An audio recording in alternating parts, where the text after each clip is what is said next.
We all know how dangerous it is to drink and drive, but did you know it's even more dangerous to text and drive? Here's what the experts tell us. When you're drinking and driving, that increases your chances of being in a wreck fourfold. It's about the same rate for drivers who talk on their cell phones. But drivers who text and drive are 8 times more likely to crash.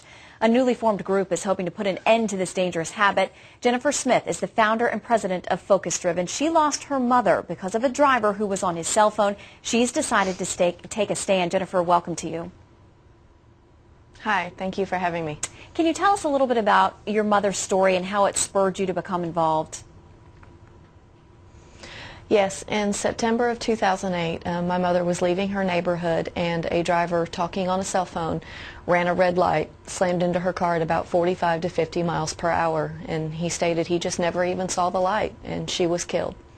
And so now you're heading up this organization called Focus Driven, hoping to save others from having the same kind of hurt and heartache that your family's gone through.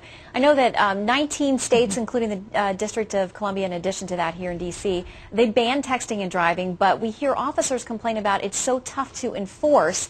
How can we get the message through to people moving forward?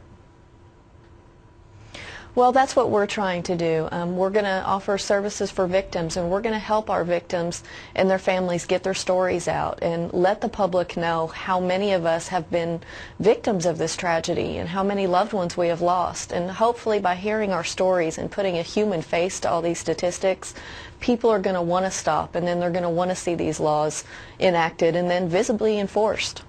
Would you like to see more legislation, or do you think making that personal connection with people, appealing to them personally, is going to be more powerful?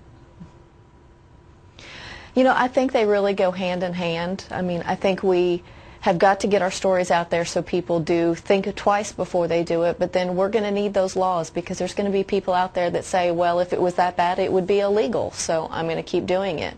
So I think it's going to take the awareness, the laws, and the enforcement in order for people to stop doing it altogether.